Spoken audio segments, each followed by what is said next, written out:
One topic I haven't seen any other YouTuber that played Call of Duty WWII early talk about yet is recoil.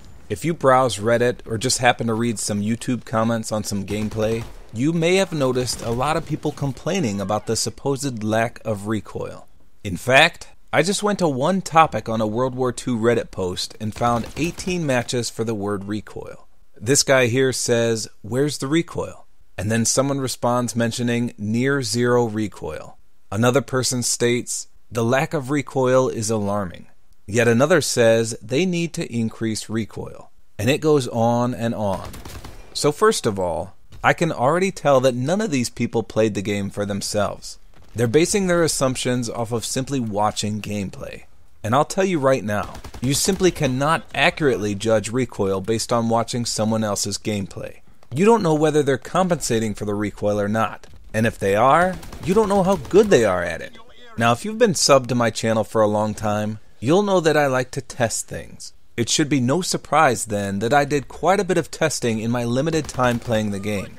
I can't show all my results just yet, but I will briefly cover the recoil on the weapons I got to play with.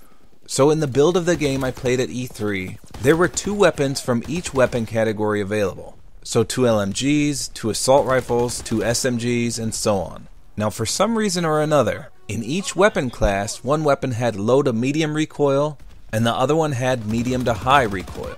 In fact, this was so readily apparent, I asked all the other YouTubers I played with if they noticed it as well, and they definitely did.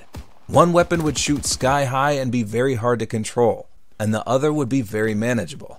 So let's take a look at a few of these. First up, the assault rifles. The M1 Garand and the Bar were the 2 assault rifles available. Now take note that both of these weapons came equipped with the weapon grip attachment. Now with that said, the M1 Garand was the one with the insane recoil, which was very surprising considering it's a single shot assault rifle. I was so taken back by the recoil that I instantly swapped to another weapon. It was that painful to control. The first shot would be fine, but the follow-up shot or shots that you took would shoot your aim straight towards the sky. Watch here in this clip. This was my first time using the Garand and I had a guy standing right in front of me. Instead of getting the easy kill, the first shot connects, but then my cursor jerks rapidly upward and I missed each follow-up shot.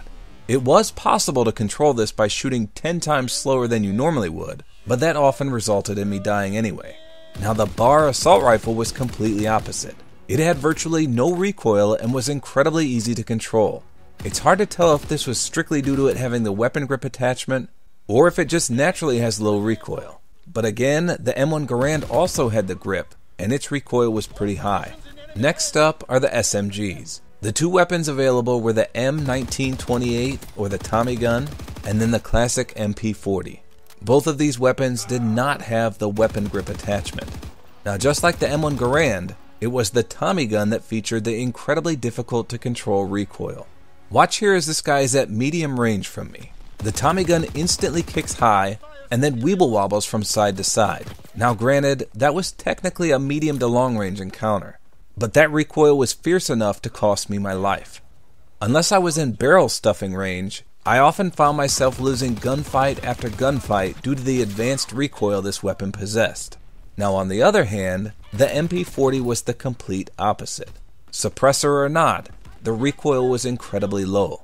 At the same ranges I found myself losing gunfights with the Tommy gun, I found the MP40 could conquer with ease. Now perhaps the biggest surprise category to me was the LMGs. The 2 options available were the MG15 and the Lewis. Again, take note that both of these weapons did have the weapon grip attachment on. Now the Lewis suffers from horrific iron sights to begin with, but it also, unfortunately, is the loser in the recoil category. It's hard to tell in the gameplay I have here, but the recoil shoots straight up. I got so frustrated by the recoil, I had to swap to a different weapon. I should also note that the Lewis LMG only has 47 bullets in each magazine. Now the MG15, on the other hand, had some incredibly low recoil.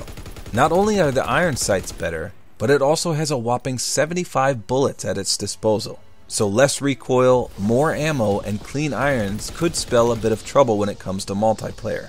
It was possible to hit incredibly long-range shots with minimal effort thanks to its brute force and deadly accuracy.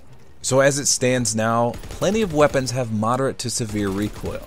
So I just have to shake my head and bite my tongue when I see people saying that all weapons have zero recoil. Unless you've only seen gameplay of the MG15 LMG or the Bar assault rifle, there's plenty of recoil in at least half of the weapons.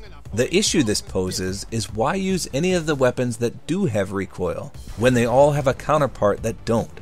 Of course, you need to remember that this was probably the alpha build of the game. It's entirely possible to still adjust all these weapons, and I'm sure they'll look at the most used weapons and all that data when the beta comes out in August. Hopefully, with a little adjusting, they can balance some of the weapons that may be too hard to use, and then lower the newbie booby level of some of the easier to use weapons.